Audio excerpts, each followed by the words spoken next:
G'day guys, welcome back to Mango Invest. In this video, we're going to break down all the dividends that we've earned in the month of March of 2024. Extremely big month, so stay tuned and have a look at that.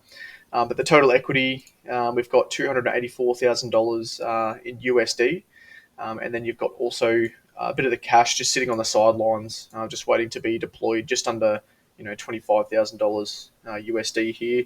If we click the Manage Funds tab on the right, pushing all the way down to the bottom right hand side, we can actually swap it to AUD. And this is putting the equity but the cash also together. And then as a total portfolio, we're sitting at $483,812, which is pretty insane. So at this current time, we're sitting $17,000 shy of $500,000 within the portfolio, which is pretty damn cool. What we'll do is we'll click over to the transactions tab here, clicking over to Wall Street. And then let's select the date range. So we just want to see the dividends in March. Okay, we'll apply here. And then we'll click the dividends and dividends tax filter. And we'll scroll all the way down the bottom. So LTC to kick it off at the 1st of March here was $91.50. So the tax rate for every dividend is 15%. That's what the US take out straight away. And then obviously, come tax time in Australia, the Australian government will tax the extra 17% to make up that 33% in total. So you won't get double taxed, you're just getting taxed the extra when it comes to the Australian side of things. JEPI, they paid a little bit less of a dividend here, 30 cents per share. Right, so generally they pay at least 40 cents per share, so it's a little bit of a low month. So we should really be seeing that around the $300 mark. But then the next one, AG&C, paid me a massive $370.68, which is bloody huge. Let's go Triple M. Right, I haven't really been adding any money to this company for the last year. It's just sitting there. I'm currently in the red, by like $1,000, so I don't want to sell it. Although I'm happy to take the dividend every 3 months. Okay, so that's $56.10. Moving up to Microsoft. Of $46.79. Now, they usually used to pay me about $80, but I've been slowly selling that off because we've reached a good level of profit with the company. So I'll just continually sell that off as the stock price increases and lock in those gains to add to the cash position there. Realty Income Corporation paid me $161.10, which is pretty good for those guys. SBHD paid me $27.23.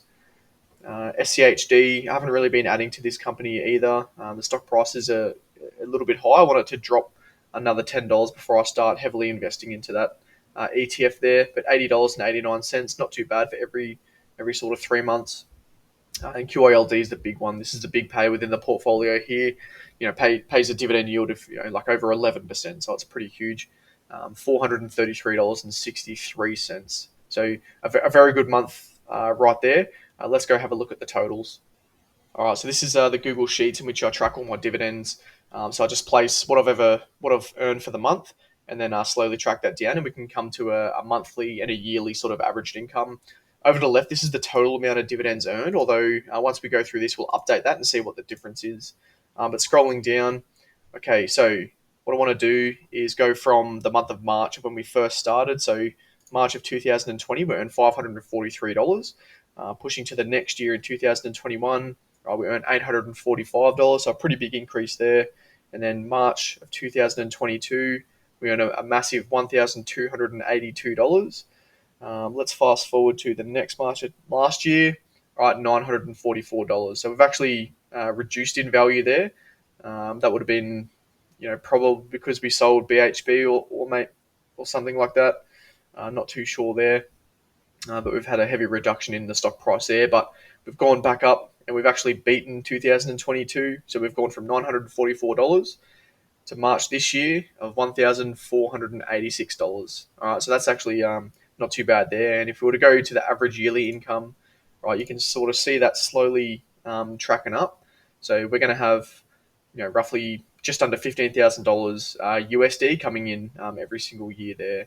And then the average monthly income is sitting around $1,235. So obviously you're going to have your lower months, you're going to have your higher months, but as an average, that's what we're sort of earning over the year every single month, if that makes sense.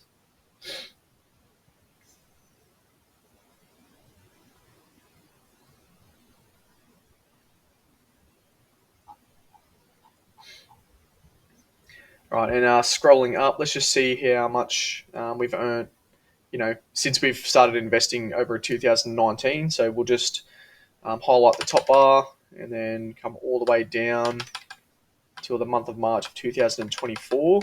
Okay, and then on the bottom right, you can see the sum. So since investing since 2019, all the dividends, and this is not including any of the tax, we're sitting at $33,000. Just in dividends alone, and that's all USD as well. So we've got to think about the conversion to Australian currency. So that's at least $50,000 in dividends in 4 years. So not a bad sort of track record there. But that basically concludes the video. If you did like it, give me a thumbs up and subscribe to the channel. It really helps out. And I'll catch you in the next video.